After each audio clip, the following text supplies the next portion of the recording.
The morning Ren Caldwell turned 18, the sky hung low and gray over Brooklyn, as if the world itself refused to celebrate. No balloons, no cake, no singing voices gathered around a kitchen table.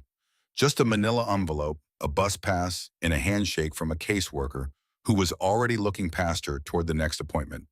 The halfway house common room smelled like instant coffee and resignation.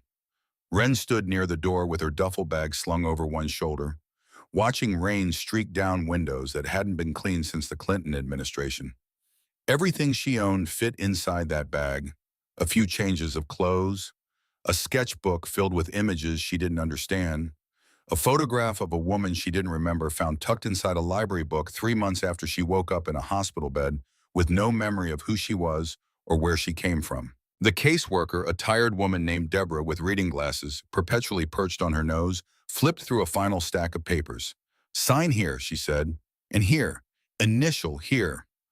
Ren signed. The pen felt heavy in her hand. "That's it then." Deborah gathered the papers and straightened them against the desk. "You're officially aged out. There's a list of resources in your packet. Shelters, job training programs, that sort of thing. Good luck." Good luck. 2 words that meant nothing. 2 words that sounded like goodbye. Ren walked out the front door and stood on the cracked concrete steps, rain misting against her face. She was 18 years old. She had $243 in a bank account opened by the state.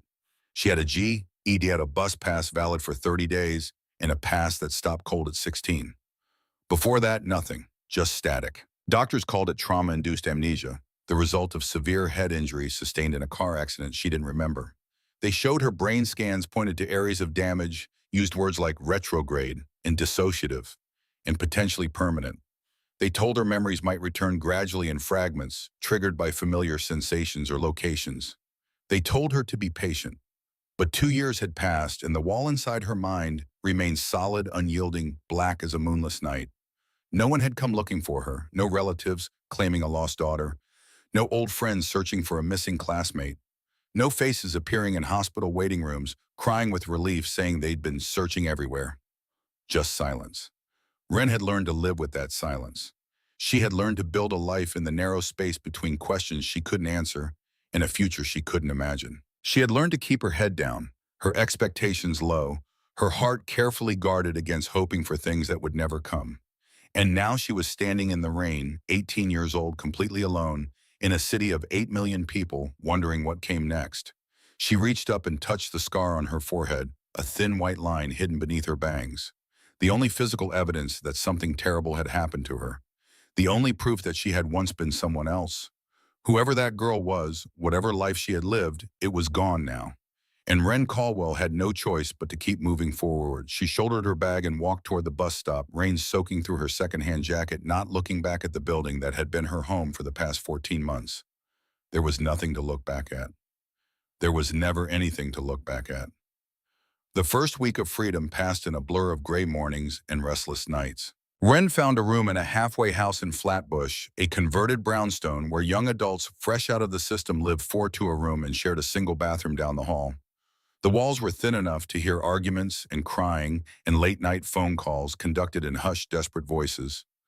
The mattress smelled like cigarette smoke and loneliness. But it was a roof, it was a door that locked. It was a place to sleep while she figured out what to do next. She spent her days walking the city, applying for jobs at coffee shops and grocery stores and fast food restaurants, filling out applications that asked for previous addresses and emergency contacts and references she didn't have. She learned to explain her situation quickly, efficiently, without emotion. Foster kid, aged out, no family. No, she couldn't provide a reference from a former employer. No, she didn't have a permanent address yet. No, she didn't know her social security number from memory. Most managers looked at her with a mixture of pity and suspicion. A few promised to call back. None of them did. At night, she sat on her narrow bed and sketched in her notebook, drawing images that rose from somewhere deep inside her mind. A house with white columns and tall windows. A workshop filled with tools and sawdust. A man's hands weathered and strong, guiding a piece of wood through a table saw. A woman's face soft and smiling, framed by dark hair. She didn't know who these people were. She didn't know if these images were memories or fantasies, echoes of a life she had actually lived, or pictures her damaged brain had invented to fill the emptiness. She drew them anyway, night after night, as if the act of putting pen to paper might somehow unlock the door inside her mind. It never did, but it helped her sleep. On the 10th day of her new life, the letter arrived. Wren was sitting in the common room eating a peanut butter sandwich and reading a water-stained paperback she'd found in a donation bin when Mrs. Patterson, the house manager, appeared in the doorway holding an envelope. "Mail for you," she said, her voice carrying the usual note of surprise that anyone in this house would receive anything at all. Wren took the envelope and turned it over in her hands. Heavy paper, cream-colored, the kind that cost more per sheet than she had spent on food that week. The return address was embossed in elegant black lettering. Whitfield Crane and Associates Attorneys at Law, 425 Park Avenue, New York. 10022A Law Firm in Manhattan, sending a letter to her. Wren's first thought was that it must be a mistake. Her second thought was that it must be a scam, one of those schemes that targeted vulnerable young people with promises of unclaimed inheritances or lottery winnings. But the envelope was addressed to her specifically. Wren Caldwell. The correct halfway house address. Even the correct room number. She opened it, carefully sliding her finger beneath the seal. Inside was a single sheet of paper typed on letterhead that matched the envelope. "Dear Ms. Caldwell, you are hereby requested to appear at our offices on October 15th at 10 a.m. for the reading of the last will and testament of Mr. Edmund Ashford. Your presence is required. Please bring valid identification. Sincerely, Harrison Whitfield, the third senior partner." Wren read the letter 3 times. Then she read it again. Edmund Ashford. The name meant nothing to her. She had never heard it before, not in any of the fragments of memory that occasionally surfaced, not in any of the official documents the state had provided about her pre-accident life. She was Wren Caldwell. That was the name they had given her at the hospital, taken from a bracelet found in the wreckage of the car, a delicate silver chain with a small bird charm, and the name Wren engraved on the back. Caldwell was added later, a placeholder surname assigned by social services when no family came forward to claim her. But Edmund Ashford. Who was Edmund Ashford, and why would his law firm be summoning her to a will reading? Wren folded the letter and put it back in the envelope. She sat very still for a long moment, her sandwich forgotten. Her book abandoned her mind, racing through possibilities. A mistake. That was the most logical explanation. Someone at the law firm had confused her with another Wren Caldwell, someone who actually knew this Edmund Ashford, someone who had a legitimate claim to whatever was being distributed. But the address was correct, the room number was correct, and law firms that expensive didn't make mistakes like that, which left 2 other possibilities. Either this was an elaborate scam designed to take something from her, though what anyone could possibly want from a girl who owned nothing was unclear. Or somehow, impossibly, this letter was real. And if it was real, then maybe Edmund Ashford knew something about who she was. Maybe he knew something about the life she had lived before the accident, the 2 years of memories that had been erased, the family she must have had, the places she must have been. Maybe he knew something about the girl she used to be. Wren looked at the date on the letter. October 15th, 5 days from now. She had no idea what she was walking into. She had no idea who Edmund Ashford was or why he had included her in his will. She had no idea if this was salvation or disaster or something in between. But for the first time in 2 years, someone was looking for her, and she was going to find out why. The next 5 days passed slowly, each hour stretching toward the appointment like a held breath. Wren tried to research Edmund Ashford online using the ancient computers at the public library, but the information she found was sparse and unhelpful. There were dozens of Edmund Ashfords in the country, hundreds across the world, and without knowing which one had summoned her, she couldn't narrow the search. She found a few wealthy men by that name, businessmen and financiers, their faces appearing in old newspaper articles and society pages. But none of them sparked any recognition. None of them looked familiar. She kept drawing in her sketchbook, hoping that the act of creation might shake something loose, but the images remained the same. The white-columned house, the workshop, the hands, the woman's face, and now a new image, a key, old and rusty, its metal pitted with age, sitting in the palm of her hand. She didn't know why she was drawing a key. She didn't know what it meant. But she drew it anyway, over and over, as if her subconscious was trying to tell her something she wasn't ready to hear. On the morning of October 15th, Wren woke before dawn and dressed in the best clothes she owned, a black sweater with only minor pilling, dark jeans without holes, and a pair of flats she had found at a thrift store for $3. She brushed her hair until it shone and practiced her expression in the cloudy bathroom mirror, trying to look calm and confident instead of terrified and confused. She didn't entirely succeed. The subway ride from Flatbush to Midtown took 45 minutes, and Wren spent every second of it staring at her reflection in the dark train window. Her face looked pale against the glass, her eyes too large, her scar visible when the light hit at certain angles. Around her, men and women in tailored suits scrolled through phones that probably cost more than everything she owned. They moved with the easy confidence of people who knew exactly where they belonged in the world. Wren did not have that confidence. She had never felt like she belonged anywhere. The law firm occupied the top 3 floors of a glass tower on Park Avenue, its lobby a cathedral of marble and chrome that made Wren's thrift store shoes squeak embarrassingly against the polished floors. A security guard looked at her with undisguised suspicion until she produced the letter, and then a receptionist with perfect hair and a perfect smile directed her toward a bank of elevators reserved for the upper floors. The elevator rose silently, numbers ticking past like a countdown to something she couldn't name. When the doors opened on the 32nd floor, Wren stepped into a world she had only seen in movies. Floor-to-ceiling windows overlooking the Manhattan skyline. Abstract art that probably cost more than houses. Furniture that looked too elegant to actually sit on. Another receptionist, equally perfect, checked her name against a list and led her down a hallway lined with photographs of stern-faced men in expensive suits. "The reading will take place in Conference Room A," the receptionist said, her voice as polished as everything else in this place. "You may wait inside. The others are already gathered." Others. Wren hadn't considered that there would be others. She pushed open the door to Conference Room A and stopped. The room was long and rectangular, dominated by a gleaming mahogany table surrounded by leather chairs. Windows lined one wall, flooding the space with gray October light. At the far end of the table sat a woman, and the moment Wren saw her, something inside her chest went cold. The woman was perhaps 55, though she wore her age-like armor. Her hair was dark with streaks of silver swept back in a style that probably had a French name. Her suit was black and perfectly tailored.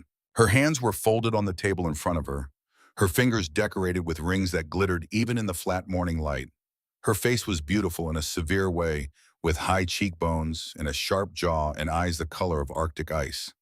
And those eyes, when they lifted to meet Wren's, held an expression that Wren recognized instantly. Fear. It was only there for a moment, a flicker beneath the surface, quickly controlled and hidden behind a mask of polite disinterest. But Wren saw it. She was certain of it. This woman, whoever she was, had expected her to come, and she was afraid. "You must be the other beneficiary," the woman said smoothly, her voice carrying the cultured tones of old money. "Please sit. The reading will begin shortly." Wren sat, choosing a chair as far from the woman as possible. She didn't speak.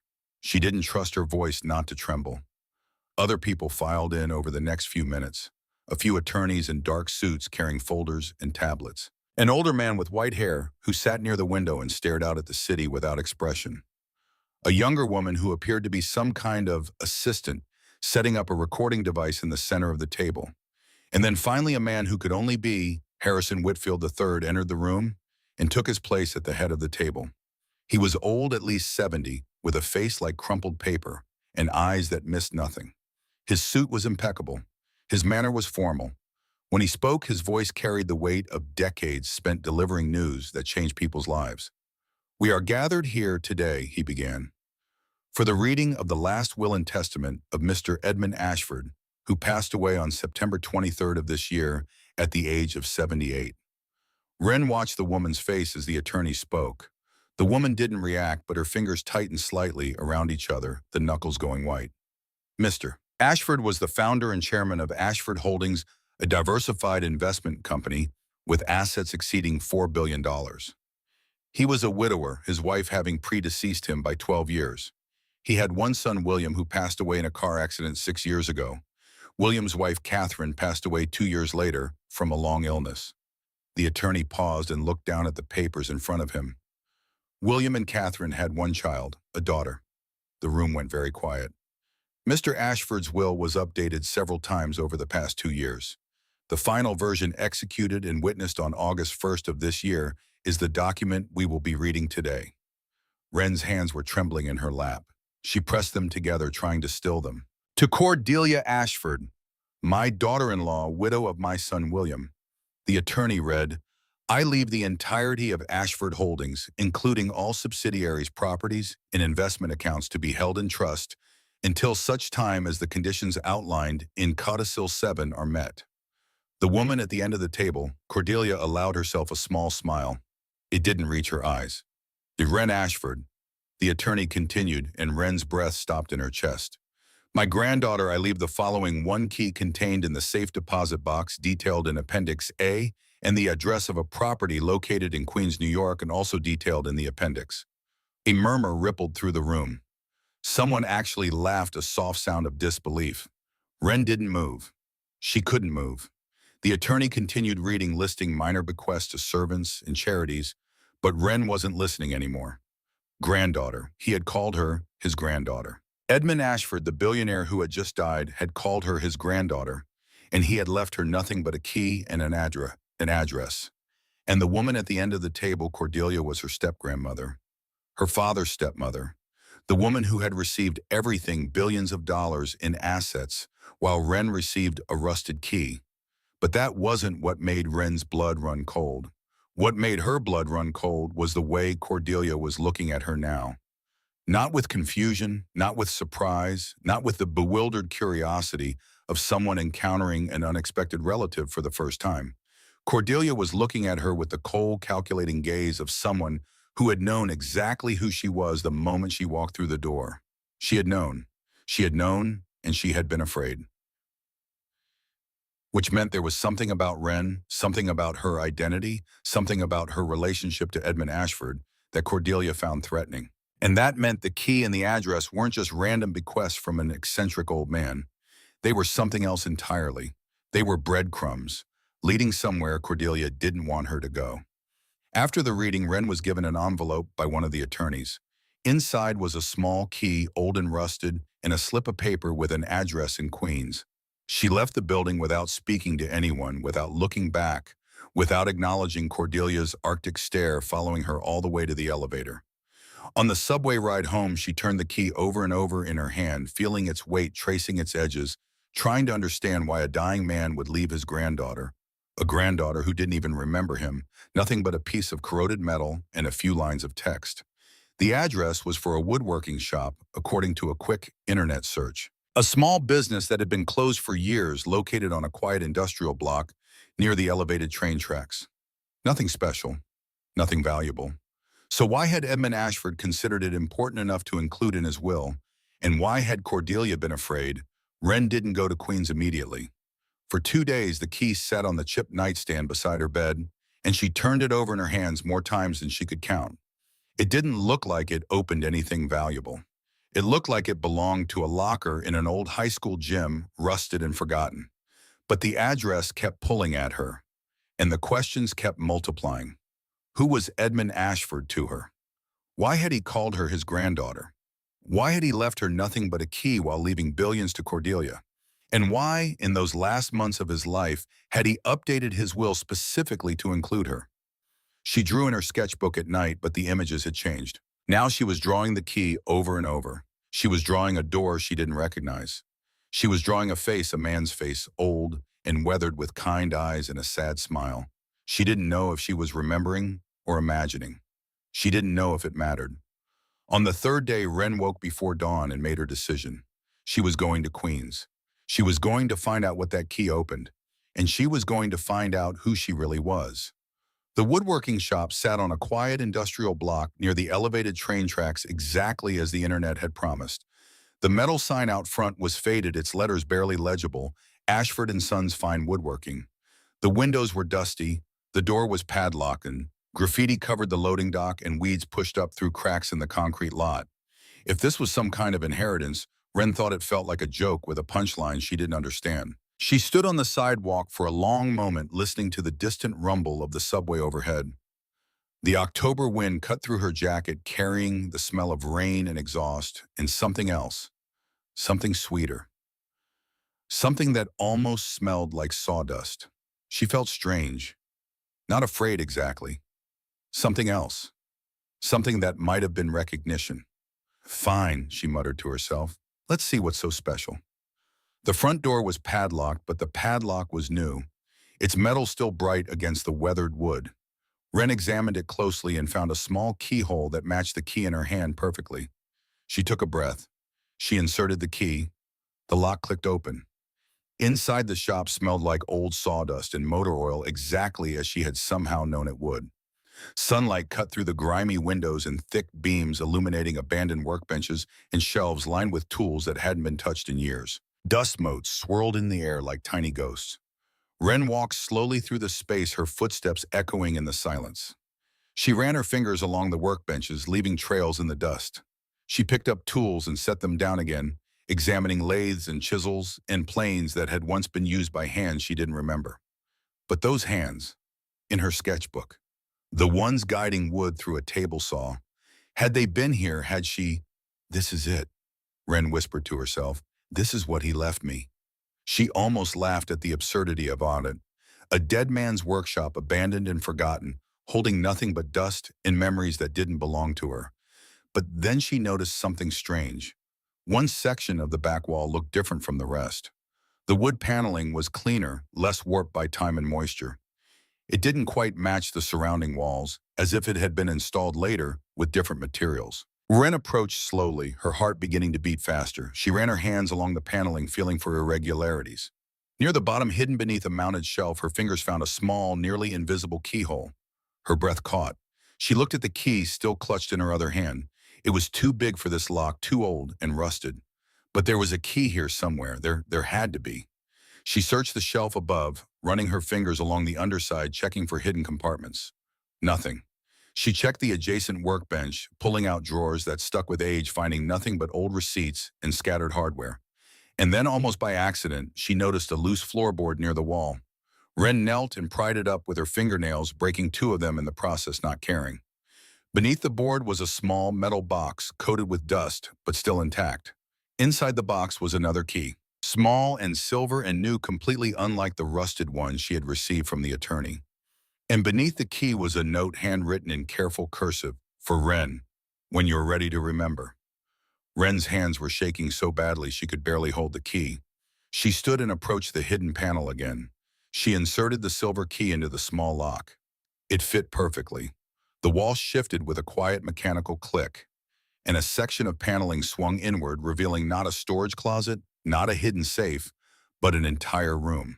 A preserved, climate-controlled room. The air that rushed out was different from the rest of the shop. Cool, controlled, perfectly regulated, as if maintained by systems that had been running continuously for years. Lights flickered on automatically as Wren stepped inside, triggered by motion sensors she couldn't see. She froze. The room was perhaps 20 feet square, with walls painted a soft cream color and hardwood floors that gleamed as if recently polished. Against one wall stood a desk, its surface neat and organized. Against another wall hung a series of framed photographs. And those photographs stopped her heart. They showed a girl with brown eyes and dark hair, and a smile that looked nothing like the guarded expression Wren saw every time she looked in a mirror.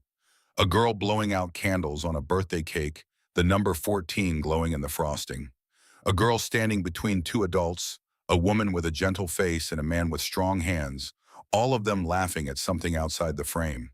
The woman in the photograph was the same woman Wren had been drawing for months. And the girl, the happy girl with the easy smile, was her. Wren didn't recognize herself at first. That girl looked so different, so open, so unburdened by the weight of not knowing who she was. That girl looked like someone who had never spent a night in a group home, never been questioned by social workers, never woken up in a hospital with her memory wiped clean like a hard drive. That girl looked like someone who belonged somewhere. Wren moved closer to the photographs, her hand reaching out as if to touch them, as if physical contact might somehow unlock the door inside her mind. The man in the photographs, the one standing behind the girl with his hand resting proudly on her shoulder. He had Edmund Ashford's eyes. The same eyes she had seen in newspaper photographs, the same eyes that must have looked at her across boardroom tables and breakfast tables, and all the ordinary moments of a life she didn't remember. Her grandfather. He had been her grandfather. And the woman, the one with the gentle face and the dark hair. She must have been Wren's mother. Catherine, the one who had died of a long illness, according to the attorney. The one who had left her alone in the world before the accident erased everything else. Wren's legs gave out. She sat down hard on the floor, her back against the desk, her eyes still fixed on the photographs. She was crying, she realized. Tears were streaming down her face, and she didn't know when they had started. These were her people. This was her family, and she didn't remember any of them. She sat like that for a long time, minutes or hours she couldn't tell. The climate-controlled air hummed softly around her. The photographs watched her with their frozen smiles. And slowly, gradually, she began to look around the rest of the room. On the desk was a leather folder. Inside were documents, official-looking papers with stamps and seals and signatures, birth certificates, medical records, school transcripts, and right there on the top of the pile, a birth certificate with her photograph attached. Name, Wren Ashford. Date of birth, October 5th. Place of birth, New York, New York. Parents, William Ashford and Catherine Marie Ashford. Wren Ashford, that was her name. That was who she had been before the accident, before the hospital, before the endless parade of foster homes and caseworkers and forms that asked questions she couldn't answer. She was Wren Ashford, granddaughter of Edmund Ashford, heir to a fortune that had been given to someone else. I knew you would find it. The voice came from the doorway behind her. Wren scrambled to her feet and spun around, her heart hammering in her chest. An older man stood just outside the hidden entrance, his posture straight despite his age, his gray suit neatly pressed, his white hair combed back from a face lined with decades of careful observation. He looked like a butler from an old movie, dignified and unflappable, but his eyes carried something that didn't match his formal bearing. Relief. He looked relieved to see her. "My name is Nathaniel Garrett," the man said, his voice gentle but steady. "I worked for your grandfather for 43 years. Wren's mind struggled to process his words. Grandfather, she repeated the word, feeling foreign on her tongue. Edmund Ashford, Nathaniel confirmed. You are his only granddaughter, his only living heir. No, the word came out automatically, a reflex of denial. That's not possible. I would remember something like that. I would remember him or this place or those people in the photographs. She gestured wildly at the walls, at the smiling faces that meant nothing to her. I don't remember anything. Nathaniel stepped forward, slowly moving the way someone might approach a frightened animal. You were 16 when the accident happened, he said quietly, and it was no accident. The room felt smaller suddenly. What do you mean? Nathaniel's expression shifted, becoming harder. Older. Cordelia Ashford arranged it, he said. Your step-grandmother. When you survived but lost your memory, your grandfather realized the only way to keep you alive was to let her believe you were no longer a threat. Wren stared at him. The words made sense individually, but strung together, they formed a sentence that belonged in a different universe. She tried to kill me, Wren said flatly. Yes. And my grandfather, instead of protecting me, instead of bringing me home, he put me in foster care. He protected you the only way he could. Wren laughed, but there was no humor in it. The sound echoed off the walls of the hidden room, sharp and bitter. Protected me, I spent 2 years thinking I had no one. 2 years wondering if anyone in the world even knew I existed. I aged out of foster care last week with $200 to my name and a scar I can't explain. Her voice was rising, anger flooding through her, hot and bright. That's not protection. That's abandonment. Nathaniel didn't argue. He didn't make excuses. Your grandfather loved you more than anything in this world, he said simply, and he made a choice that haunted him every day until he died. He wrote about it in journals he left for you. He kept surveillance reports not on you, but on Cordelia, documenting her activities, building a case against her. He gestured toward the desk, toward the leather folder and the documents beneath it. He never forgot you, Wren. He was waiting for the right moment to bring you home. But his health failed before that moment came. Wren looked at the photographs again. The happy girl with the easy smile. She didn't feel connected to that girl at all. So instead of telling me the truth while he was alive, he left me a key and an address and expected me to figure it out myself. He left you more than that, Nathaniel said. He left you everything you need to reclaim your identity and to understand the danger you're still in. Danger. The word hung in the air between them. Cordelia knows you came to the reading, Nathaniel continued. She saw your face. She knows who you are even if you don't remember her. And she will not allow you to threaten her position again. Threaten her position? I don't want anything from her. I didn't even know she existed until 3 days ago. It doesn't matter what you want. What matters is what you represent. You are the rightful heir to the Ashford estate. You are Edmund's blood. And as long as you exist, Cordelia's claim to his fortune is vulnerable. Wren shook her head, trying to process everything failing. So what am I supposed to do? Hide, run, pretend I never found this place? Nathaniel met her eyes directly. No, he said. You're supposed to fight. The word landed like a physical blow. Fight. Against a woman who had already tried to kill her once. Against an empire of money and lawyers and power she couldn't begin to comprehend. Against a past she didn't remember. And a future she couldn't see. I don't even know who I am, Wren said quietly. How am I supposed to fight for something I don't remember? Nathaniel walked to the desk and opened the leather folder. He pulled out a thick journal, its cover worn soft with handling, and held it out to her. Your grandfather spent the last 2 years of his life preparing for this moment, he said. He knew you would find your way here eventually, and he wanted you to know the truth, all of it, before you made your choice. Wren took the journal. It was heavy in her hands, filled with pages covered in careful handwriting. Read it, Nathaniel said, and when you're ready, I'll tell you the rest. Wren sat in the hidden room for hours reading her grandfather's words. The journal began 2 years ago, just after the accident. October 12th, she survived. The doctors say her injuries are severe, but not fatal. The memory loss is extensive, potentially permanent. They don't know who she is. No one has come forward to claim her. Cordelia believes the problem has been solved. I will let her believe it. October 30th. She's been placed in the foster system. I have arranged for monitoring through intermediaries who cannot be traced back to me. She's safe for now. She's alive. That's all that matters. November 3rd. I saw her today. Drove past the group home where they placed her. She was sitting on the steps alone reading a book. She looks thinner. I wanted to speak to her. I didn't. December 22nd. She deserves the truth. But truth right now would kill her. Cordelia is watching everything. Every financial transaction, every visitor, every phone call. If she suspects I'm still in contact with Wren, she'll try again. And she won't fail twice. The entries continued month after month, chronicling Edmund's silent surveillance of both his granddaughter and his daughter-in-law. He documented Cordelia's suspicious financial activities. Shell corporations in Delaware, transfers to offshore accounts, meetings with people whose names appeared nowhere in official Ashford Holdings records. He hired private investigators. He commissioned audits that were conducted quietly, secretly, their results hidden in files that Cordelia never knew existed. And through it all, he watched Wren from a distance, receiving reports on her progress, her placements, her struggles. June 14th. She turned 17 today. I wanted to send a gift. I couldn't. The risk is too great. Instead, I added another codicil to the will.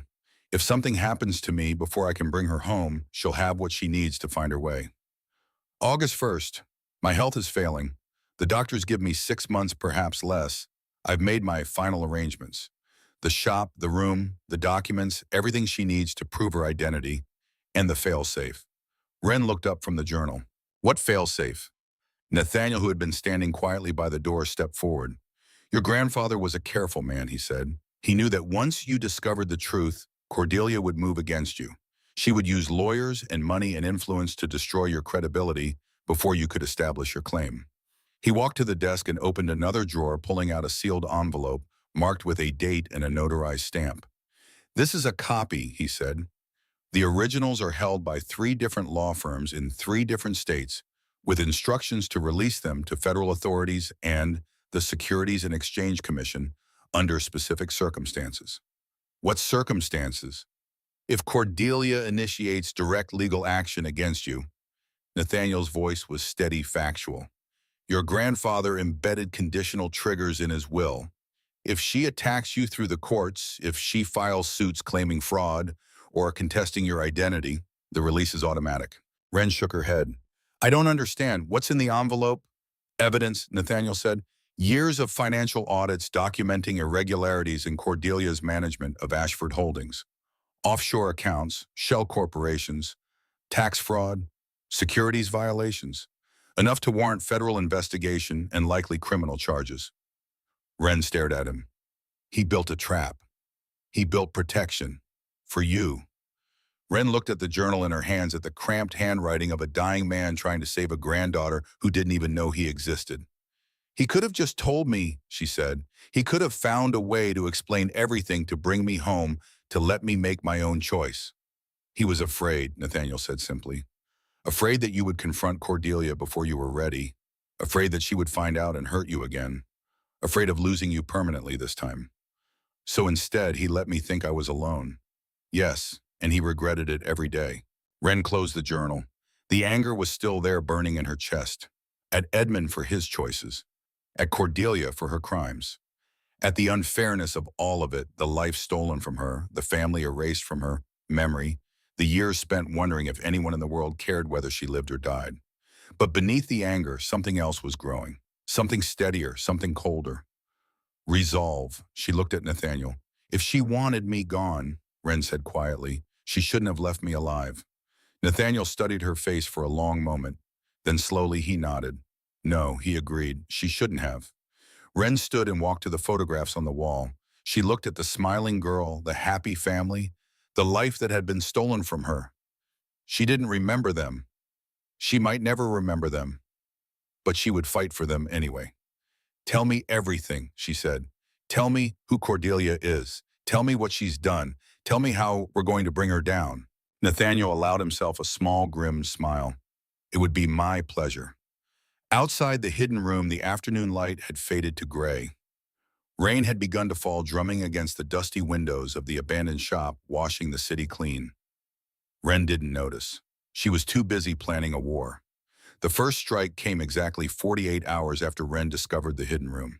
She was walking back to the halfway house from the public library, her mind still processing everything Nathaniel had told her, when her phone buzzed with a notification.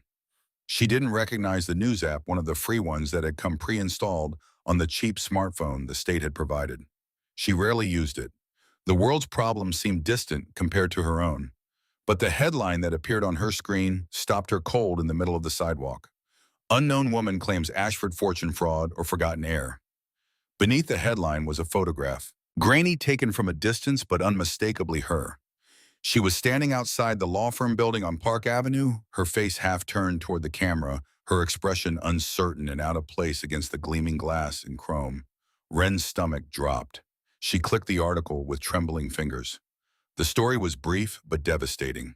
An unnamed source close to Ashford Holdings had revealed that a young woman had appeared at the reading of Edmund Ashford's will, claiming to be his long-lost granddaughter. The source described her as a former foster child, with no documentation, no verifiable history, and no credible connection to the Ashford family. Legal experts quoted in the article expressed skepticism about her claims. Financial analysts speculated about the impact on Ashford Holdings' stock price. And at the bottom of the article, a single sentence that felt like a knife between her ribs. Cordelia Ashford, widow of William Ashford and current CEO of Ashford Holdings, has filed a civil complaint in New York Supreme Court challenging the woman's identity and alleging fraud, attempted coercion, and unlawful claim to estate property. Wren read the sentence 3 times. Then she read it again. Cordelia had moved faster than she could have imagined, faster than Nathaniel had predicted. In less than 2 days, she had identified Wren, photographed her, leaked her story to the press, and filed a lawsuit designed to destroy her credibility before she could even begin to establish her claim. This wasn't just a legal action. This was character assassination. And it was only the beginning. By the time Wren reached the halfway house, Mrs. Patterson was waiting for her at the front door. The house manager's face was pinched with concern, her arms crossed over her chest in a posture that communicated nothing good. "We need to talk," Mrs. Patterson said. Wren followed her into the small office off the main hallway, a cramped space filled with filing cabinets and the persistent smell of burnt coffee. Mrs. Patterson closed the door and turned to face her. "I've been getting calls all morning," she said.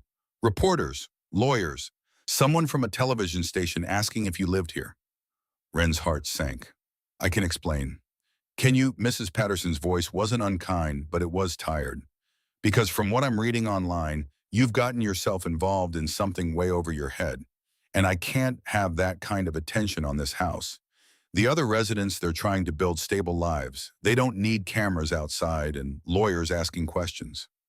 I didn't ask for any of this. Maybe not, but it's happening anyway. Mrs. Patterson sighed and rubbed her temples. I'm sorry, Wren, I really am. You've been a good resident, quiet, responsible, no trouble. But I have to think about the others. The words hit like physical blows. You're kicking me out.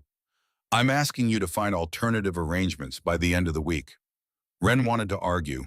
She wanted to explain that she was the victim here, that Cordelia was the one who should be facing consequences, that none of this was fair.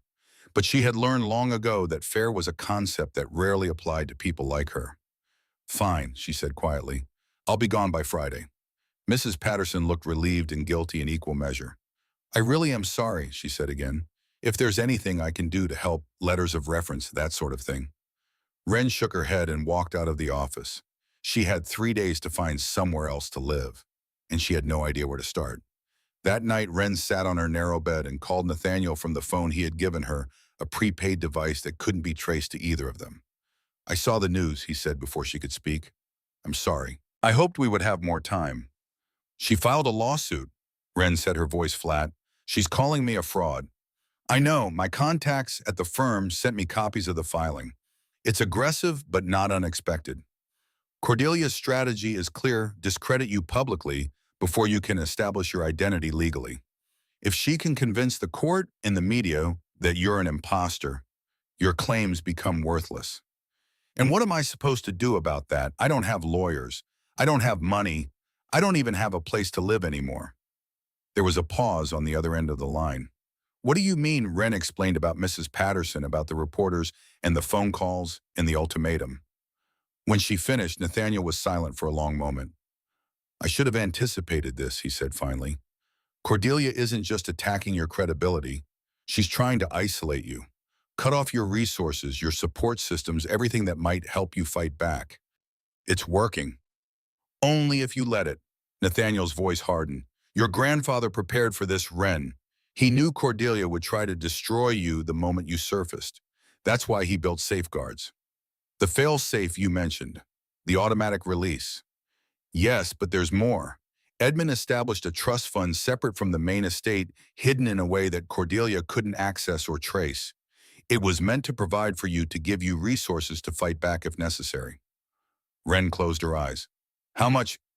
Enough, more than enough. I can arrange access within 24 hours. You'll have money for lawyers, for housing, for whatever you need. For a moment, Wren felt something that might have been hope. Then reality reasserted itself. Even with money, how am I supposed to win this? She has the entire Ashford empire behind her. Lawyers, accountants, publicists, people who've been doing this for decades. I'm an 18-year-old foster kid who can't even remember my own birthday. You're not alone, Nathaniel said firmly. Your grandfather spent 2 years building a case against Cordelia.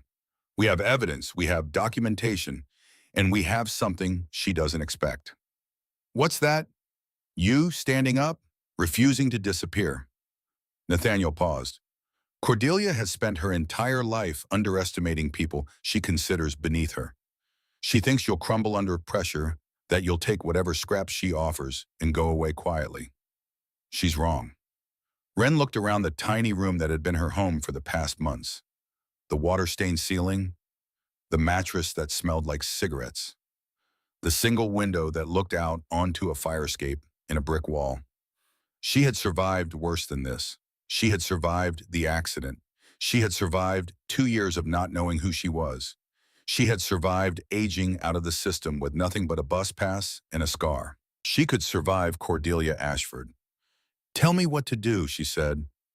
Nathaniel's voice carried a note of approval. First, we get you somewhere safe. Then we start fighting back. The apartment Nathaniel arranged was in a quiet building in Murray Hill, a modest one-bedroom that felt like a palace compared to the halfway house. The lease was under a corporate name that couldn't be traced to the Ashford family, paid for by the trust fund Edmund had established. Wren moved in on a Thursday afternoon carrying everything she owned in the same duffel bag she had left foster care with. The apartment was furnished simply a bed, a couch, a small kitchen table, but it was clean and warm and hers. For the first time in years, she had a door that locked and no one else's schedule to follow. She should have felt relieved. Instead, she felt the weight of everything pressing down on her, the lawsuit, the media attention, the knowledge that somewhere in the city, Cordelia Ashford was planning her next move. Nathaniel arrived that evening with boxes of documents and a laptop loaded with files. He spread everything across the kitchen table, creating a war room of sorts, evidence and timelines and photographs arranged in careful order. Your grandfather's journals contain most of what we need, he explained, pointing to a thick stack of bound notebooks. He documented Cordelia's activities for years. Financial irregularities, suspicious transactions, meetings with people who don't appear in any official records. Wren picked up one of the journals and flipped through it. Edmund's handwriting was precise and careful, each entry dated and detailed. "This is surveillance," she said. "Essentially, yes. Edmund knew Cordelia was stealing from the company long before the accident. He started building a case against her quietly without her knowledge. But then the accident happened, and his priorities shifted. To protecting me. Yes, he couldn't pursue legal action against Cordelia while you were vulnerable. Any investigation would have drawn attention, and attention would have put you at risk. So he waited, and he watched, and he documented everything." Wren set the journal down. "What exactly did she do, the financial crimes, I mean?" Nathaniel pulled out a folder filled with spreadsheets and bank statements. "Shell corporations," he said. "Dozens of them registered in Delaware and the Cayman Islands, in other jurisdictions with minimal oversight. Money would flow from Ashford Holdings into these shells ostensibly for legitimate business purposes and then disappear into offshore accounts. How much money over the past decade, conservatively $60 to $70 million? Wren stared at him. 70 million, at least. And that's just what Edmund was able to trace. The actual number is likely higher. And no one noticed the board, the accountants, nobody caught it. Cordelia was careful. The amounts were large in aggregate, but small enough individually to avoid triggering audits. And she had helped people inside the company who either turned a blind eye or actively assisted her. Wren thought about the woman she had seen at the will reading. The perfect hair, the expensive suit, the cold eyes that had tracked her across the conference room. "She's been planning this for years," Wren said slowly, "building her own fortune separate from the company, hidden where no one could find it. An escape fund," Nathaniel agreed, "in case she ever needed to disappear. And my grandfather knew all of this, but he never exposed her." Nathaniel's expression shifted, becoming older and sadder. "He couldn't, not without putting you at risk. And by the time you were safe hidden in the foster system with no memory of who you were, his health was failing. He didn't have the strength for a prolonged legal battle, so instead he prepared everything you would need to finish what he started." Wren looked at the documents spread across the table. Evidence of crimes spanning years, proof of fraud and theft and conspiracy, and somewhere in that pile, proof that Cordelia had tried to kill her. "The accident," she said. "You said she arranged it. How do you know?" Nathaniel was quiet for a moment. "Your grandfather hired investigators," he said finally, "discreet people who specialized in cases like this. They examined the wreckage of the SAR, interviewed witnesses, traced the movements of everyone involved. And wow, the brake lines had been cut, professionally in a way that wouldn't be immediately obvious. The car was fine when you left that morning. By the time you reached the highway, the brakes were gone." Wren felt cold.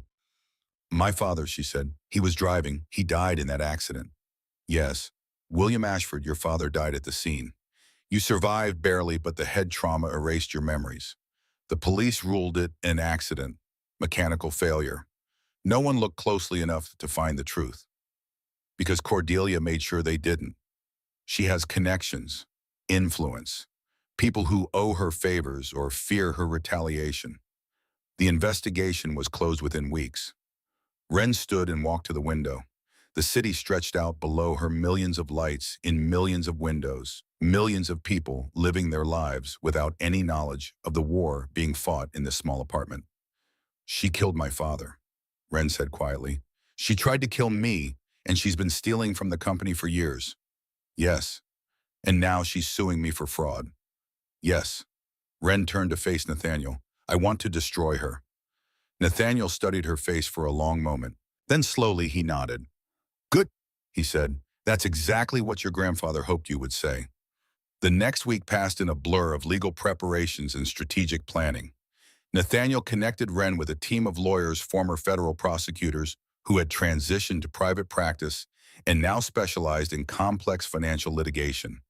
They were expensive, ruthlessly competent, and utterly unfazed by the prospect of taking on Cordelia Ashford. She's made enemies, the lead attorney, a sharp-eyed woman named Patricia Vance, explained during their first meeting. Plenty of people in this city would love to see her fall.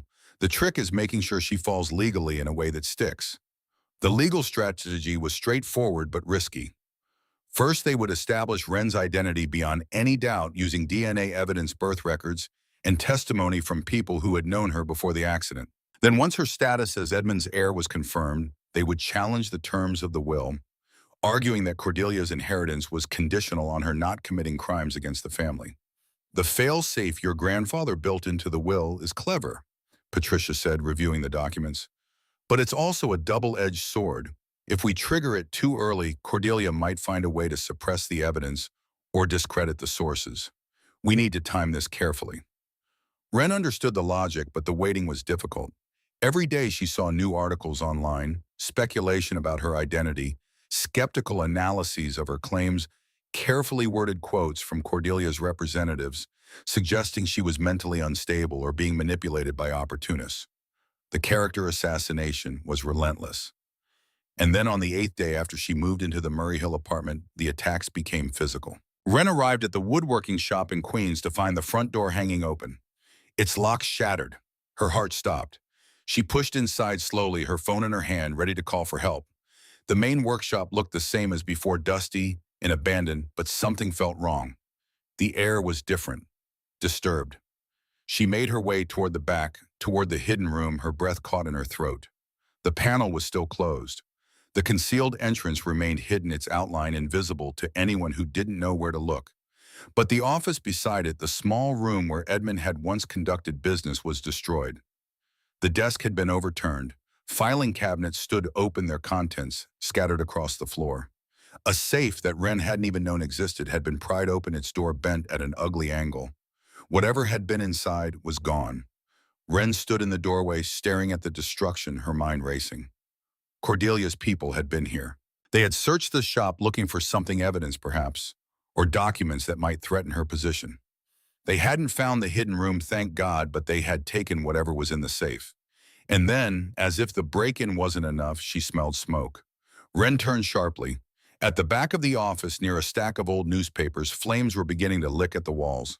Small for now, but growing, quickly feeding on the dry wood and paper that filled the space. Fire. They had set a fire. Wren didn't think. She ran. She made it out the front door just as the flames reached the main workshop, consuming decades of sawdust and wood shavings in a hungry roar. She called 911 from the sidewalk, watching smoke pour from the windows of the building that held her family's history. The fire department arrived within minutes, but by then the damage was done. The main workshop was gutted. The office was destroyed. The exterior walls were blackened and crumbling. The hidden room, protected by its climate-controlled seals and fireproof construction, survived. But Wren couldn't access it anymore, not with investigators crawling over the scene, asking questions about the building's owner and the origin of the fire. She stood across the street, wrapped in a blanket provided by the paramedics, watching the smoke rise into the gray October sky.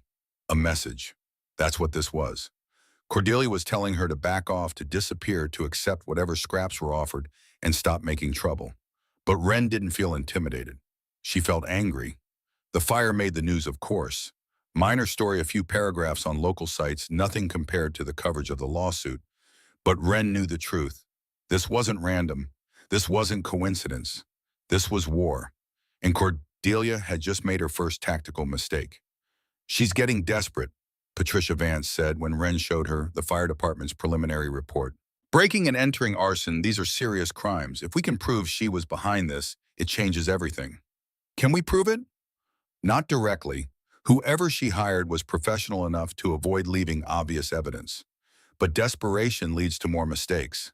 And every mistake she makes strengthens our position. The deposition was scheduled for the following week, a formal proceeding where Cordelia's lawyers would question Wren about her identity and her claims to the Ashford estate. Patricia spent days preparing her, drilling her on questions and answers, teaching her how to respond to hostile interrogation without losing her composure. "They'll try to rattle you," Patricia warned. "They'll ask about your time in foster care, about your memory loss, about anything they think might make you look unstable or dishonest. Your job is to stay calm and tell the truth. Nothing more, nothing less." Wren practiced in front of mirrors, in front of Nathaniel, in front of Patricia's associates. She learned to keep her voice steady, her answers brief, her emotions hidden behind a mask of quiet composure. She learned to be someone she had never been before, someone who could fight back. The deposition took place in a conference room in Cordelia's lawyer's offices, a gleaming tower in Midtown that made the law firm where Wren had first heard her grandfather's will seem modest by comparison. Wren arrived early, dressed in a simple navy suit that Patricia had helped her select her hair, pulled back her scar, hidden beneath carefully arranged bangs. She looked older than 18, more composed than she felt. Cordelia was already seated at the far end of the table when Wren entered. She wore black as she had at the will, reading her posture, perfect, her expression unreadable. Their eyes met across the room. Wren saw nothing in those cold blue depths. No fear, no anger, no recognition of the crime she had committed against a girl who was now sitting across from her. Just calculation. Just patience. "Ms. Caldwell," Cordelia said smoothly, folding her hands on the table. "Or should I say Miss Ashford? I suppose that's still to be determined." Wren didn't respond. The lawyers began their questions, and Wren answered them one by one, keeping her voice calm and her answers precise. Yes, she had been found after a car accident at the age of 16. No, she did not remember anything before that day. Yes, she had been placed in the foster care system. No, she had not known Edmund Ashford's identity until receiving the letter from his law firm. The questions grew more aggressive as the hours passed. Cordelia's lead attorney, a silver-haired man with a voice like polished steel, pressed her on inconsistencies, on gaps in her story, on the convenient timing of her appearance. "Isn't it true," he asked, leaning forward, "that you were recruited by opportunists who saw a chance to exploit a dying man's estate, that you were coached on what to say, given false documents, fed a story designed to manipulate your way into a fortune?" "No," Wren said simply. "Then how do you explain the lack of any verifiable connection between yourself and the Ashford family prior to Edmund Ashford's death?" "I can't explain it. I don't remember my life before the accident, but the documents exist. Birth certificates, medical records, photographs. DNA testing will prove my identity beyond any doubt. DNA testing that hasn't been conducted yet. Documents that could easily be forged." "Then conduct the testing," Wren said. "Examine the documents. If I'm not who I claim to be, the evidence will show it." The attorney's eyes narrowed. From across the table, Cordelia spoke. "You're very convincing," she said, her voice calm and measured. "I'll give you that. You've clearly been well prepared." Wren turned to face her step-grandmother. "But you are not an Ashford," Cordelia continued. "You don't remember being one, you don't act like one, and no amount of coaching will change that fundamental truth." For a moment, the room was silent. Wren felt something shifted toward her. The anger that had been building for weeks, the frustration and fear and grief, all of it crystallized into something cold and hard. "You know exactly who I am," Wren said quietly. Cordelia's expression didn't change, but something flickered behind her eyes, a shadow of recognition, of understanding. "I know you're a troubled young woman who has been through a great deal," Cordelia replied. "And I genuinely hope you find the help you need, but I will not allow my family's legacy to be stolen by someone who has no rightful claim to it." "Your family's legacy," Wren's voice was steady, controlled. "My grandfather built that legacy. My father was supposed to inherit it. And you've spent the past decades stealing from it, hiding money in offshore accounts, waiting for the day you could take everything for yourself." The room went very still. Cordelia's lawyer started to object, but Cordelia silenced him with a gesture. "Careful," she said to Wren, her voice dropping to barely above a whisper.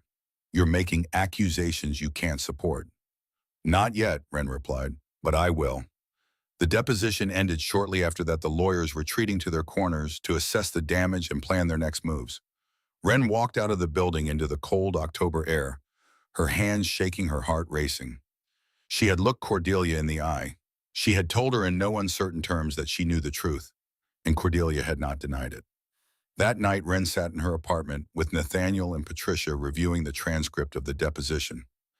"She's worried," Patricia said, flipping through the pages. "That response about accusations, that was defensive. She wouldn't have said anything if she didn't think you actually had evidence." "We do have evidence," Nathaniel said. "The question is when to use it." "Not yet." Patricia shook her head. "She's expecting us to make a move now to file counterclaims or release evidence to the press. If we do that, she'll have time to prepare a response to spin the narrative to discredit our sources. Then what do? We wait, we let her make the next move, and we hope that she's desperate enough to trigger the failsafe herself." Wren frowned. "The automatic release you mentioned, if she initiates direct legal action against a verified blood heir." "Exactly. The DNA results will be back within the week. Once your identity is legally confirmed, everything changes. If she continues her lawsuit after that point, if she presses forward with claims of fraud against someone who is provably Edmund Ashford's granddaughter, the failsafe triggers automatically. And the evidence goes to the FBI and the SEC, and to 3 different news organizations per your grandfather's instructions." Patricia allowed herself a small smile. Edmund Ashford was a very thorough man. Wren looked at the transcript in her hands at the words she had spoken to Cordelia just hours before. "You know exactly who I am." She hadn't remembered saying it that way. In the moment, she had been operating on instinct, responding to Cordelia's denial with the truth she knew in her bones. But now, reading it again, she understood something she hadn't fully grasped before. Cordelia was afraid of her. Not just of what she represented, not just of the threat to her fortune and her position. She was afraid of Wren herself, of the girl who had survived when she was supposed to die, of the truth that Wren carried even if she couldn't remember it, of the justice that was coming slowly but inevitably. Wren set the transcript down and looked at Nathaniel. "Tell me about Cordelia," she said. "Not the crimes. Tell me about who she was before all of this." Nathaniel was quiet for a moment, as if deciding how much to share. "She grew up poor," he said finally. "Really poor. Her father left when she was young, and her mother worked 3 jobs just to keep food on the table. Cordelia was brilliant, ambitious, determined to escape the life she was born into." "How did she meet my father?" "At a charity event. Your father was volunteering, serving food at a homeless shelter during the holidays. Cordelia was there too, not as a volunteer, but as someone receiving the food. They met in line, started talking, and something clicked." Wren tried to imagine it. A young Cordelia, hungry and proud, meeting a young William Ashford with his easy smile and kind heart. "He fell in love with her," Nathaniel continued. "Really genuinely fell in love. It wasn't about money or status. He saw something in her that no one else did, a fire of strength, a refusal to accept the hand life had dealt her. And she loved him back." "I believe she did, in the beginning at least." Nathaniel's voice grew heavy. "But love wasn't enough. The Ashford world was brutal in its own way. The board members looked down on her, the society wives whispered behind her back. No matter how hard she worked, how perfectly she dressed, how flawlessly she performed, she was never accepted. And then my mother died. Yes, Catherine was the one who defended Cordelia, who fought for her place in the family. When she was gone, Cordelia had no allies left, and something in her broke." Wren thought about the woman she had faced across the conference table. The cold eyes, the perfect composure, the absolute certainty that she was entitled to everything she had taken. "She wasn't always a monster," Wren said slowly. "No, she became one. There's a difference." Wren wasn't sure if that made things better or worse. She wasn't sure if it mattered. Cordelia had chosen her path. She had chosen to steal, to lie, to try to kill a 16-year-old girl who had done nothing wrong. Whatever sympathy Wren might have felt for the young woman Cordelia had once been, it couldn't excuse the monster she had become. The DNA results arrived on a Friday morning, hand-delivered by a courier who required 3 forms of identification before releasing the envelope. Wren opened it with Nathaniel and Patricia standing beside her, all 3 of them holding their breath. The results were unambiguous. Wren Caldwell, also known as Wren Ashford, was a 99.97% genetic match to samples taken from Edmund Ashford and William Ashford. She was beyond any scientific doubt Edmund's granddaughter and William's daughter. She was exactly who she claimed to be. "We submit this to the court today," Patricia said, her voice tight with a controlled excitement. Once it's part of the official record, Cordelia has two choices. She can drop the lawsuit and try to negotiate, or she can press forward and trigger the failsafe. What do you think she'll do? Patricia and Nathaniel exchanged glances. I think she's too proud to back down, Patricia said finally, and too desperate to stop now. She's committed too many crimes, burned too many bridges. If she loses control of Ashford Holdings, everything unravels. So she'll keep fighting. I believe so, which means we need to be ready for whatever comes next. Wren looked at the DNA results in her hands at the scientific proof of who she was. For 2 years, she had wondered about her identity, about the life she had lived before the accident, about the family she must have had. Now she knew. She was Wren Ashford, and she was going to reclaim everything that had been stolen from her. The court filing went out that afternoon. The fail-safe triggered 3 days later. The FBI arrived at Ashford Holdings headquarters on a Tuesday morning, exactly 72 hours after Wren's DNA results were submitted to the court. Wren watched the scene unfold on television from her apartment in Murray Hill, standing motionless in front of the screen, as news helicopters circled the glass tower in Midtown, and reporters shouted updates from behind police barriers. Federal agents in dark windbreakers moved through the building's lobby, carrying boxes and hard drives and evidence bags filled with documents. Employees streamed out in confused clusters, some crying, some on their phones, all of them looking shell-shocked by the sudden invasion of their workplace. And there, captured by a telephoto lens, was Cordelia Ashford being escorted from a side entrance by 2 agents, her wrists not yet cuffed, but her freedom clearly ending. She was still wearing black. She was still perfectly composed. But even through the grainy footage, Wren could see something different in her step-grandmother's face. Not defeat exactly, not fear, recognition. The recognition of someone who had always known this day might come and had simply been waiting to see how it would arrive. Patricia Vance called within minutes. The fail-safe triggered exactly as your grandfather designed, she said, her voice carrying the satisfaction of a plan perfectly executed. The moment Cordelia's lawyers filed their response to our DNA evidence, continuing to allege fraud despite scientific proof of your identity, the sealed packages were released simultaneously to the FBI, the SEC, and 3 major news organizations. What happens now? Now the investigation takes over. Federal agents will spend the next several weeks examining Ashford Holdings' financial records, interviewing employees, tracing the shell corporations, and offshore accounts your grandfather documented. Cordelia will be charged probably with multiple counts of wire fraud, tax evasion, and securities violations. And the board has already called an emergency meeting. They're distancing themselves from Cordelia as fast as humanly possible. By the end of the week, she'll be removed from all official positions. Wren watched the television screen where Cordelia was being helped into a black SUV, disappearing behind tinted windows. She tried to kill me, Wren said quietly. Twice. Will they charge her for that? Patricia was silent for a moment. That's more complicated, she admitted. The evidence your grandfather gathered is strong for financial crimes, but the accident case is circumstantial. Cut brake lines could be attributed to mechanical failure. Proving intent, proving that Cordelia specifically ordered it, that's much harder. So she might get away with it. She might avoid criminal charges for the accident, Patricia said carefully, but she won't get away with anything. The financial crimes alone carry decades in prison. Her reputation is destroyed. Her fortune will be seized. Everything she built, everything she stole, it's all gone. Wren supposed that should feel like justice. It didn't feel like anything at all. Over the next 3 weeks, the investigation expanded beyond anything Wren had anticipated. What Edmund Ashford had documented was only the beginning. As FBI forensic accountants dug deeper into Ashford Holdings' financial records, they uncovered a web of corruption that stretched back more than a decade. Shell corporations in Delaware, the Cayman Islands, Switzerland, Singapore. Hundreds of millions of dollars flowing through accounts that existed only on paper, managed by people who couldn't be found and might never have existed at all. And at the center of it all, Cordelia Ashford, orchestrating everything with the precision of a concert conductor, moving money like chess pieces across a global board. The news coverage was relentless. Ashford empire crumbles. CEO faces federal charges. Hidden fortune. Investigation reveals decades of fraud.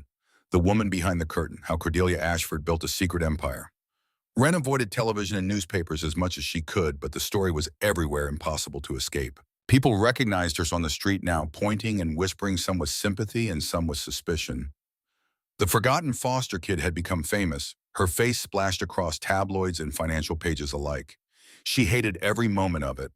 Nathaniel stayed close, helping her navigate the chaos, fielding calls from reporters and lawyers and board members who suddenly wanted to meet the true heir to the Ashford fortune. He handled the details. She couldn't face the paperwork and meetings and endless decisions that needed to be made. And slowly, gradually, the shape of Wren's new life began to emerge.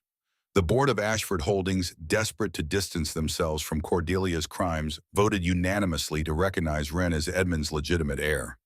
The terms of the will were reinterpreted in light of the criminal investigation, with Cordelia's inheritance voided due to the codicils Edmund had so carefully constructed.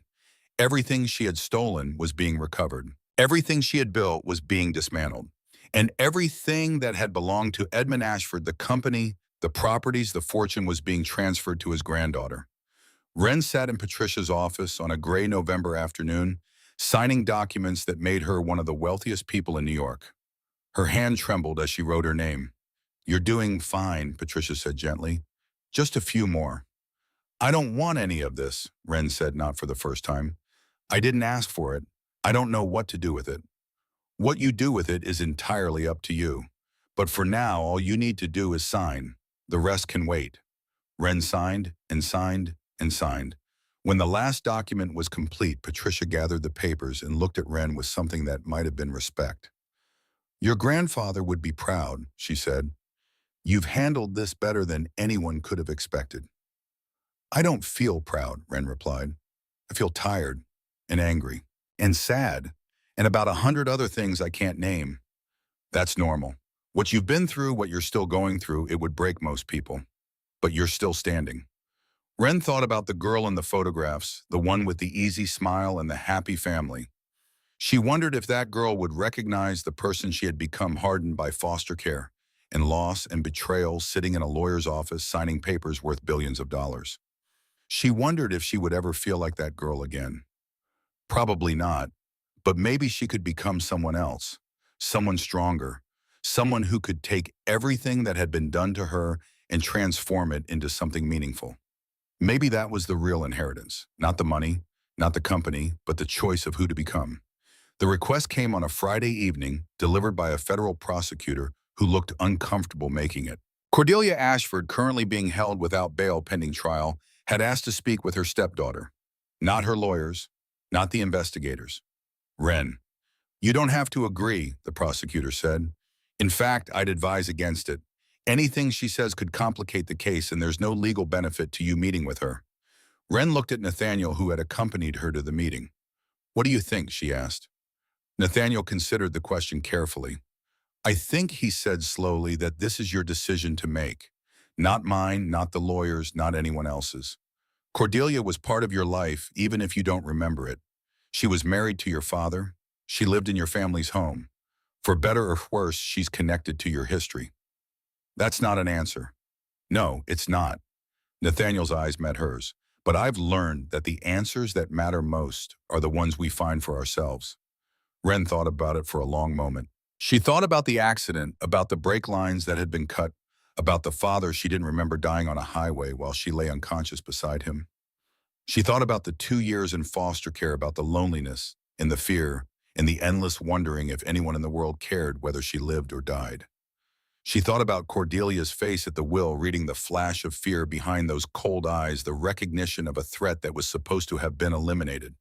And she thought about her grandfather's journals, about the careful documentation of crimes and betrayals, about the fail-safe he had built to protect a granddaughter who didn't even know he existed.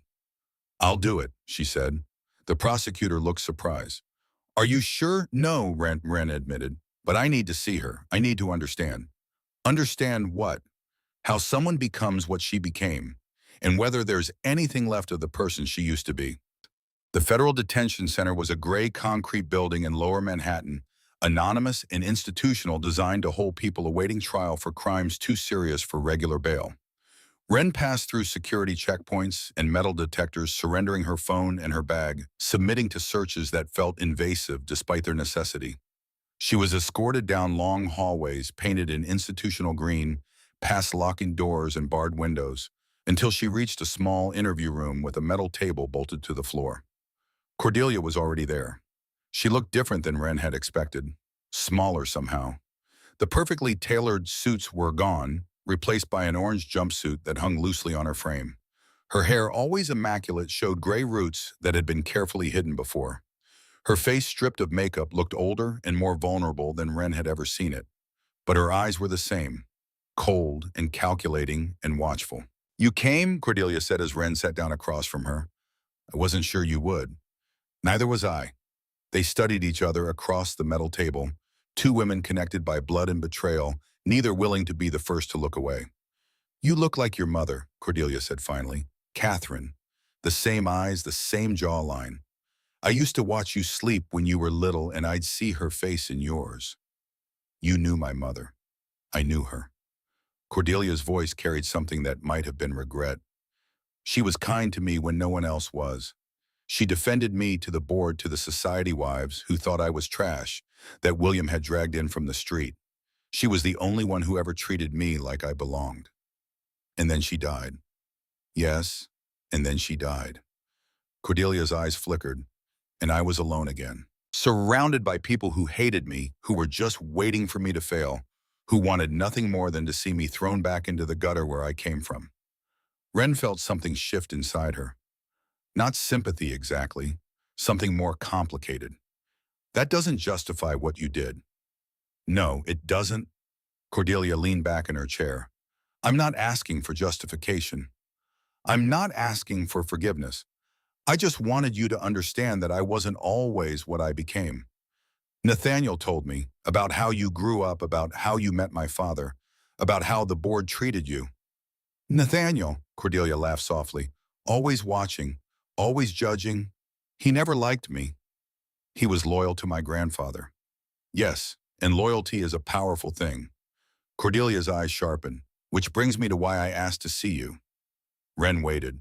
"You could have destroyed me," Cordelia said. "Not just legally, not just financially. You could have gone to the press with everything, painted me as a monster, made sure the whole world knew every ugly detail of what I did. But you didn't." The evidence spoke for itself. "Yes, but you could have made it worse. You could have twisted the knife." Cordelia studied her carefully. "Why didn't you?" Wren considered the question. "Because I didn't want to become like you," she said finally. "I spent 2 years not knowing who I was. And then I found out, and I discovered that my family was destroyed by someone who let hatred and fear turn her into something inhuman. I refused to make the same choice." Cordelia was silent for a long moment. "You could have taken money and disappeared," she said softly. "Started a new life somewhere far from here, away from the lawyers and the reporters and the endless complications of the Ashford legacy. Why didn't you do that?" "Because you tried to erase me," Wren replied, her voice steady. "Twice. First the accident, then the lawsuit trying to convince the world I was a fraud. You wanted me to stop existing, to disappear like I never mattered at all." She leaned forward. "I matter. My father mattered. My grandfather mattered. And I'm going to make sure the world remembers that." Something flickered behind Cordelia's composure. Not quite emotion, but close. "Edmund always said you were strong," she murmured. "Even as a child. Stubborn, determined, unwilling to back down from anything. I thought I could break that out of you. I thought the accident, the memory loss, the years in foster care, I thought it would destroy whoever you used to be." "It did," Wren said. "The girl I used to be is gone. I don't remember her, and I probably never will. But whoever I am now, I'm not broken. And I'm not going to let you define me." Cordelia nodded slowly. "Then I suppose there's nothing more to say." "There is one thing." Wren stood looking down at the woman who had tried to kill her, who had stolen her family and her memories and her past. "I'm not going to spend my life hating you. That would give you too much power. The courts will decide your punishment, and whatever happens, happens. But I won't carry you with me. I won't let you live rent-free in my head for the rest of my life." Cordelia's eyes widened slightly. "You're letting go." I'm choosing who I want to become. Wren moved toward the door. And it's not someone who holds on to hatred. She paused with her hand on the handle. Goodbye, Cordelia. I hope you find some kind of peace, but I'm not going to look for it with you. She walked out without looking back. Behind her in the cold interview room, Cordelia Ashford sat alone staring at the closed door, and for the first time in decades, she wept. The transition took months. Wren didn't try to run Ashford Holdings herself. She was 18 years old with no business experience and no memory of the education she might have received before the accident. She was smart enough to know what she didn't know. Instead, she assembled a team.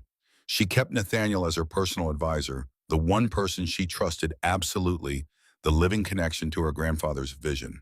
She retained Patricia Vance as her legal counsel, expanding her role to oversee all of the family's legal affairs. And she hired a professional management firm to handle the day-to-day operations of Ashford Holdings with strict instructions to prioritize ethical business practices over pure profit. You're giving up control, one board member observed during a meeting. Your grandfather built this company. Don't you want to run it yourself? My grandfather spent 40 years building this company, Wren replied. I've spent 2 months knowing it exists. I'd rather learn slowly and make good decisions than rush in and make bad ones. The board member had no response to that. Wren spent her days in meetings learning the structure of the empire she had inherited. She sat in on presentations about investment strategies and corporate acquisitions and market trends, absorbing information like a sponge, asking questions that revealed how much she didn't understand. She wasn't embarrassed by her ignorance, and she was determined to overcome it. At night, she returned to the Murray Hill apartment and read her grandfather's journals cover to cover again and again. Not for the evidence anymore, not for the documentation of Cordelia's crimes. For the other entries, the ones where Edmund wrote about his son, about his daughter-in-law, about the granddaughter he loved more than anything in the world. July 4th. Wren is 7 years old today. She insisted on lighting the sparklers herself even though Catherine was worried she'd burn her fingers. She didn't. She held that sparkler like a queen holding a scepter, watching the light with such wonder in her eyes. I wish I could freeze that moment forever. September 15th, first day of 5th grade. Wren was nervous, but she didn't show it. She walked into that school like she owned it. William said she gets that from me. I hope she gets the good parts and leaves the rest behind.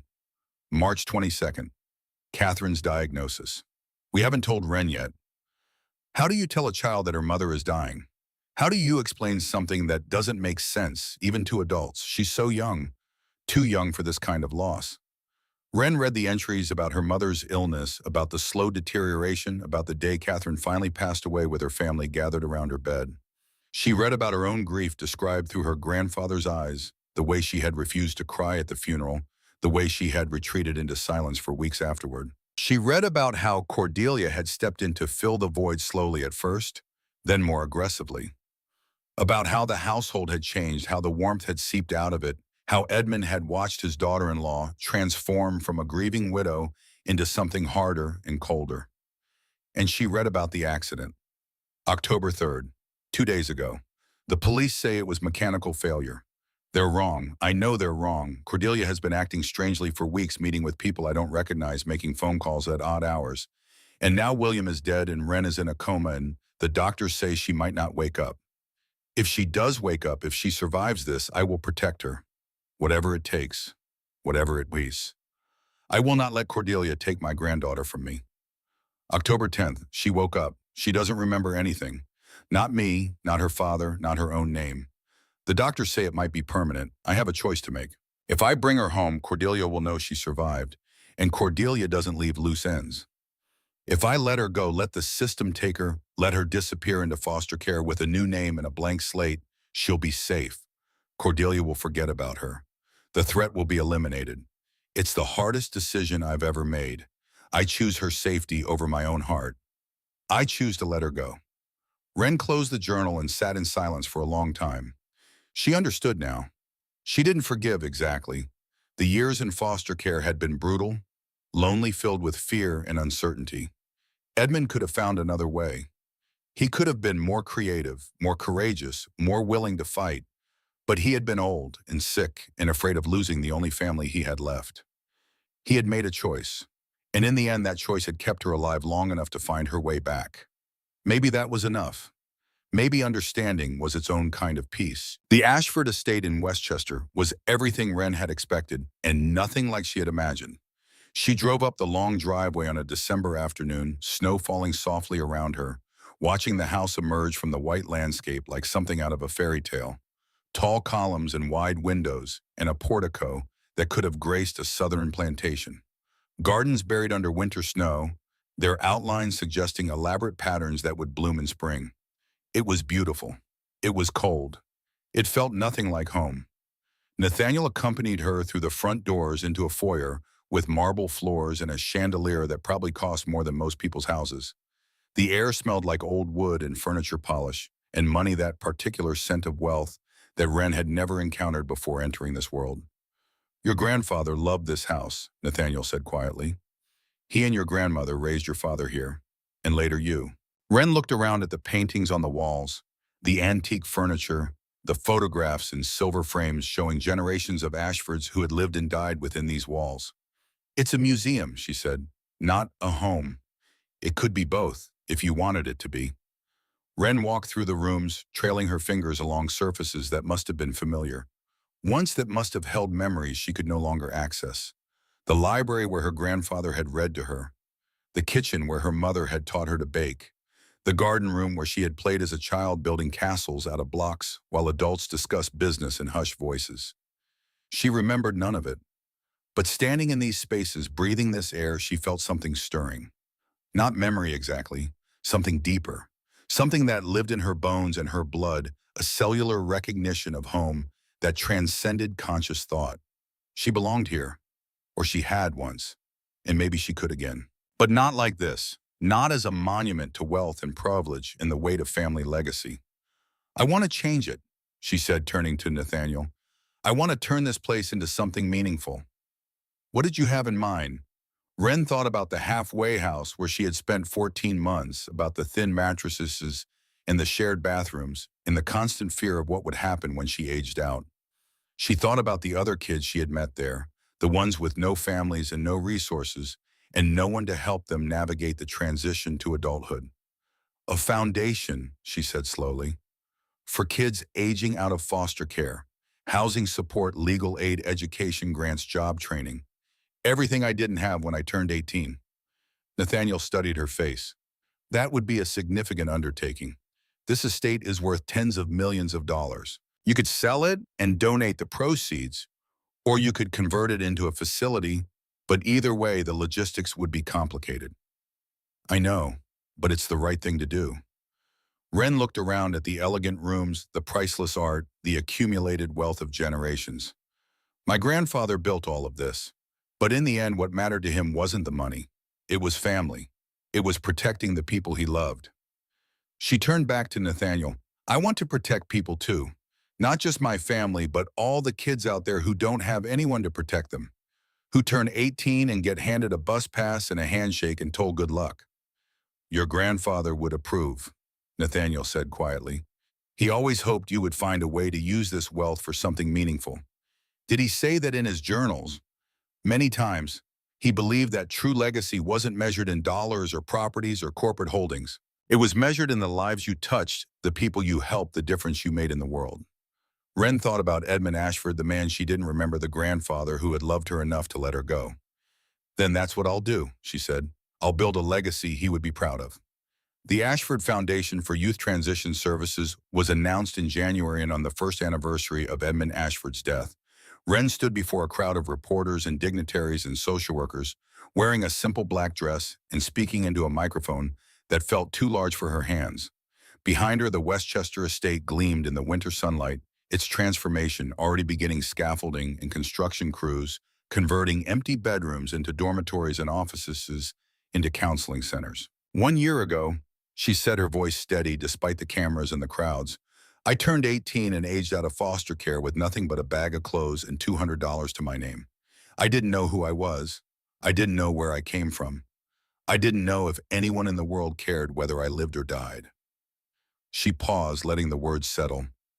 Today, I stand before you as Wren Ashford, granddaughter of Edmund Ashford, heir to a fortune I never expected and still don't fully understand. But I understand this. No one should have to face the world alone at 18.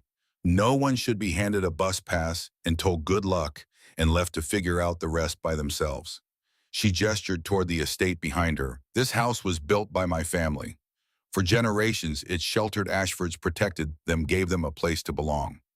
Now it will do the same for young people who have no family of their own. It will provide housing for those who need it, education for those who want it, support for those who are struggling to find their way. Ren looked directly into the cameras, because no one should turn 18 and feel like the world just shut a door. The applause was thunderous. Ren barely heard it. She was thinking about the girl she had been 1 year ago, standing on the steps of a halfway house in the rain, wondering what came next. That girl could never have imagined this moment. But that girl had survived, and surviving was what made everything else possible. In the weeks that followed, Ren threw herself into the work of building the foundation. She met with social workers and educators and nonprofit leaders, learning from people who had spent their careers serving vulnerable youth. She reviewed architectural plans and budget projections and program proposals, asking questions until she understood every detail. She was still learning, still growing, still figuring out who she was and who she wanted to become. But for the first time in her life, she had purpose. She had direction.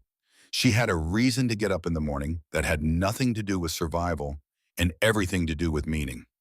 The woodworking shop in Queens was rebuilt in the spring. Ren hired contractors to repair the fire damage, to restore the workshop to its former functionality, to create a space where young people could learn the craft that her family had practiced for generations. She didn't remember her grandfather teaching her to work with wood, didn't remember the feel of sawdust between her fingers, or the satisfaction of creating something beautiful from raw materials. But standing in the restored shop, surrounded by tools and workbenches and the sweet smell of fresh-cut lumber, she felt something that might have been memory stirring in the depths of her mind. Or maybe it was something else. Maybe it was connection, a thread linking her to the past she couldn't remember and the future she was building, one careful choice at a time. She kept the hidden room intact, with its photographs and documents and the evidence of a grandfather's love preserved behind a secret door. She didn't need to visit it often. She had read the journals, had memorized the important parts, had internalized the lessons Edmund had tried to teach her, even from beyond the grave. But sometimes, on quiet evenings, when the city felt too loud and the weight of her new life felt too heavy, she would come to the shop and unlock the hidden panel and sit in the climate-controlled room, surrounded by the smiling faces of a family she didn't remember. And she would talk to them, to her mother, Catherine, who had been kind to a woman who didn't deserve kindness, to her father, William, who had died on a highway because of that woman's betrayal, to her grandfather, Edmund, who had loved her enough to let her go and to leave her everything she needed to find her way back. She told them about her life, about the foundation, about the choices she was making, and the person she was becoming. She told them about Cordelia, about the trial that was slowly making its way through the courts, about the closure she had found in walking away from hatred. She told them she was okay. She told them she was going to be okay. And somewhere in the silence of that hidden room, she almost believed she could hear them answering. Cordelia Ashford was convicted on 17 counts of wire fraud, tax evasion, and securities violations. The trial lasted 3 months and made national headlines, a spectacle of wealth and corruption that captivated the public imagination. Ren did not attend. She read about the verdict in the newspaper, a brief article buried beneath the fold reporting that the former CEO of Ashford Holdings had been sentenced to 23 years in federal prison with no possibility of parole. 23 years. Cordelia would be in her late 70s when she got out if she survived that long. Ren felt nothing. Not satisfaction, not vindication, not the triumph she might have expected after everything Cordelia had taken from her. Just emptiness, and then slowly release. It was over. The threat that had hung over her life for years, the woman who had tried to erase her from existence, was gone. Locked away in a federal prison, stripped of her fortune and her power and her ability to hurt anyone ever again. Ren could finally stop looking over her shoulder. She could finally stop waiting for the next attack. She could finally start living. The first anniversary of the Ashford Foundation passed with a celebration at the Westchester estate, now fully converted into a thriving center for young people transitioning out of foster care. Ren walked through the halls, greeting residents and staff, watching the building that had once symbolized isolation and wealth transformed into something warm and welcoming and alive. The dormitory rooms were full of young people who reminded her of herself. Kids with uncertain pasts and hopeful futures receiving the support they needed to build lives of their own. The counseling offices hummed with activity, social workers, and therapists helping residents navigate the challenges of adulthood. The workshop, a new addition inspired by the shop in Queens, echoed with the sounds of hammers and saws. Young hands learning the satisfaction of creating something beautiful from raw materials. This was her legacy. Not the money, not the company, not the empire her grandfather had built. Lives changed, futures opened, young people who might have fallen through the cracks instead finding solid ground beneath their feet. That evening after the celebration ended and the guests departed, Wren stood alone in the study that had once belonged to Edmund Ashford. The room had been preserved exactly as he had left it, a private sanctuary within the larger facility, a reminder of the man who had made all of this possible. His desk still held his papers. His shelves still held his books. His photograph still sat in its silver frame, showing a face Wren had learned to recognize, even though she couldn't remember ever seeing it before. She picked up the photograph and studied it. Edmund Ashford at perhaps 60, strong and vital, his eyes carrying the weight of a lifetime of decisions. He was smiling slightly, that particular smile Wren had seen in other photographs, the one that suggested he knew something the camera couldn't capture. She didn't remember him. She would probably never remember him, but she knew him now. She knew his fears and his hopes and his regrets. She knew the choices he had made and the prices he had paid. She knew the love he had carried for her, fierce and complicated, strong enough to let her go and patient enough to wait for her to find her way back.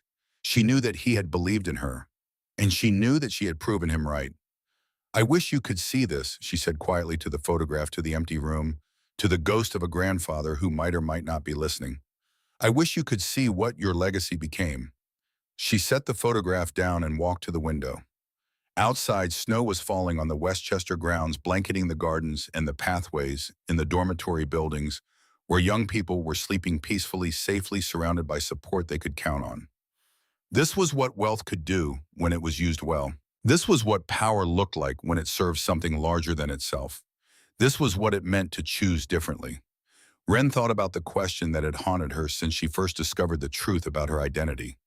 If you were given back everything that was taken from you, would you use it for revenge or for something bigger? She had her answer now. Not revenge, something bigger. Something that would outlast her, that would touch lives she would never meet, that would ripple forward through generations of young people who would grow up knowing they mattered. That was the true inheritance. Not money, not property, not the Ashford name or the Ashford empire or any of the things that could be measured in dollars and cents. The true inheritance was the choice to become someone worthy of the gifts she had been given, the choice to transform pain into purpose and loss into legacy, the choice to be better than the circumstances that had shaped her. Wren stood at the window, watching the snow fall, feeling the weight of everything she had survived and everything she had built. She was 19 years old now. She still didn't remember her past. She still couldn't picture her mother's face, or her father's laugh, or the life she had lived before the accident erased it all. But she knew who she was. She was Wren Ashford, granddaughter of Edmund, daughter of William and Catherine, survivor of tragedy and betrayal and loss, builder of something new. And that was enough. That was more than enough. The snow continued to fall, and somewhere in the distance, in a future Wren couldn't see, but was already helping to create, young people who had been forgotten by the world were waking up to discover that someone remembered them. Someone cared. Someone had built a place where they could belong. And that, more than any fortune or any empire or any name carved into any building, was the legacy that would endure. The choice Wren Ashford made. The choice to be more than her pain. The choice to transform everything she had lost into everything she could give. The choice that would echo forward through time, touching lives she would never know, changing futures she would never see, proving over and over again that the greatest power anyone possesses is the power to choose who they become. If you were given back everything that was taken from you, what would you do with it? That's the question. And the answer, whatever it turns out to be, is the only inheritance that truly matters.